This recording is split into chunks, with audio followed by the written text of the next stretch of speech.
Previously on 30 and 30. Dads.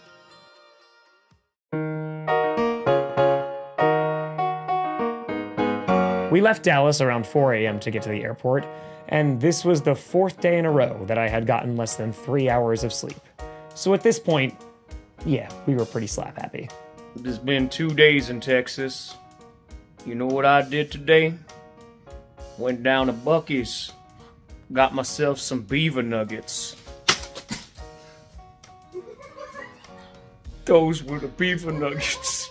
But now it was time to go to Kansas City, the home of the reigning, defending Super Bowl champions, the Kansas City Chiefs. I'm trying to sleep. Do the TikTok transition, you gotta go. And it'll pop up. Oh. But this is YouTube. We arrived in the airport, which apparently is brand spanking new, and it was fancy. That might have been the nicest peeing experience I've had all trip. Really? They're like playing smooth jazz. It's like a brand new bathroom. It was like peeing in an upscale nightclub. All right, KC Airport. It was nice. We stopped at the hotel, did some interviews for local media, and then it was time to head to the field. What's the matter, Johnny? This hat isn't keeping the sun out of my eyes. I said it would. It's like really bright. The legendary Arrowhead Stadium, the loudest place in the NFL, a place of legends, a stadium that we couldn't get into. But there were fans already tailgating our event, which would be held in front of Arrowhead, hours from now. We had a chance to chat with them. I was provided with the first of many samples of barbecue sauce because after all, we were in Kansas City. And while we couldn't get into the stadium, I still made it into the pro shop to buy a Travis Kelce jersey to auction off later that day for St. Jude. We then attempted to get some footage of the stadium, which wasn't all that successful. I can't really see inside the stadium. Just gotta jump a little higher, buddy. And while we couldn't get into the stadium, we were determined to see what downtown KC had to offer.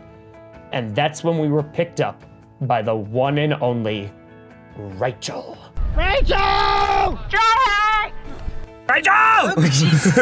We yell her name a lot. It's a thing. Rachel, a diehard Chiefs fan, moderator for the channel, and designer of all things merch. She also bakes cookies and they are delicious. Was kind enough to show us around. Our first stop was Union Station. You see, I had never been to Kansas City, but it was quickly evident that this city was far from the quiet city of the past. They hosted the draft, and for the past 20 or so years, they have transformed into a destination. It also had become a city of champions, whether it was the Royals or, of course, the Chiefs. KC was getting a lot of attention. We saw some of the history of the station, some model trains, and it's important to remind you at this point that I hadn't eaten, except some delicious cookies. And I also hadn't gotten real sleep in days. So when I saw that there was Spider-Man at this place, well, things got a little silly. Rachel! I want to go see Spider-Man! Spider-Man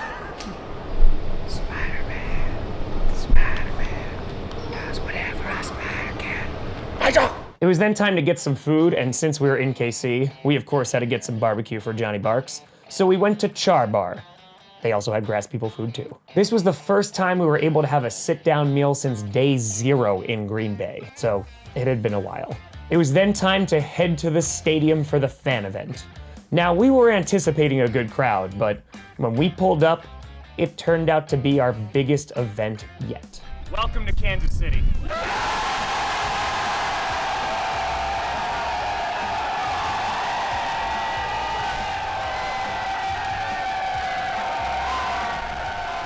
Over 200 people showed up, and for 4 hours, we had a ball. Fans ate Da Bomb, the hot sauce from Hot Ones, which I had a bit too because I couldn't let them suffer alone. Media outlets covered the event, and once again, some fans challenged me to show them why I was wide receiver 1. What?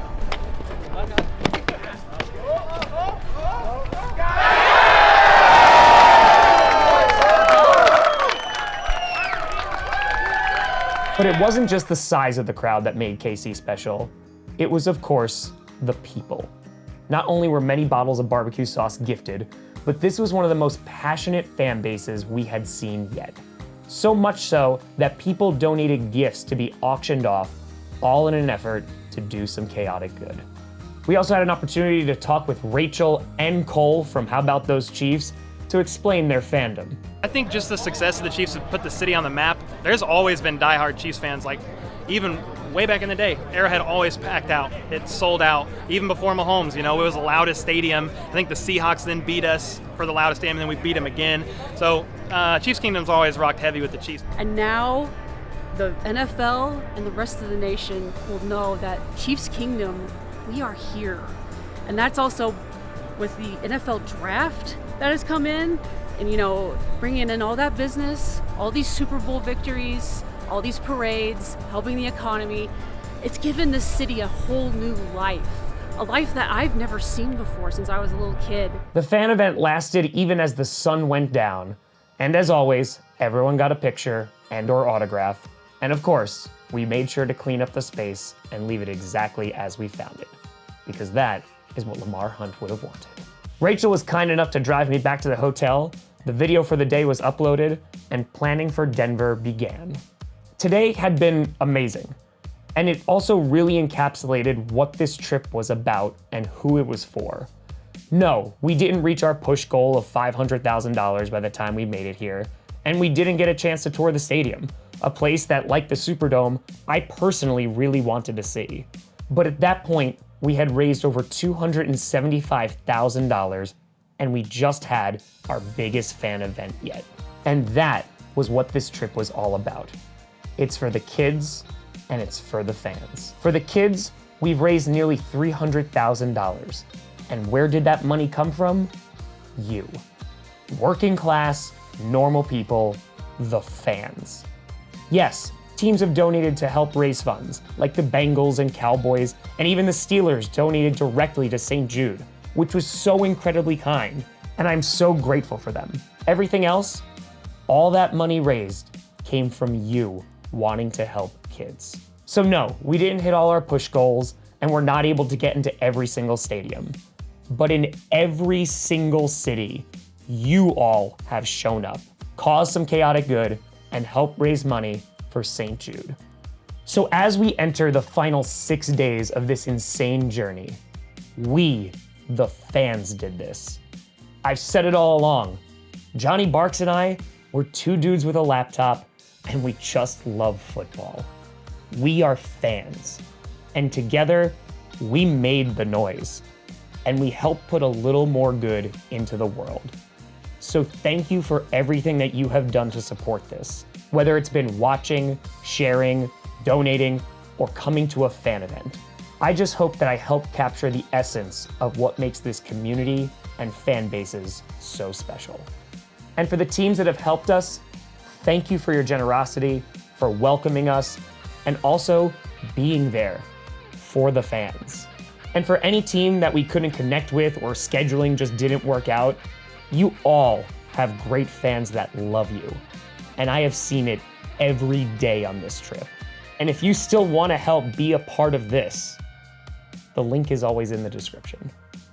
A reminder that there are 2 ways to donate to St. Jude, either on every video through the donate button on YouTube or in the link in the description. Both go to the same place. I appreciate you all.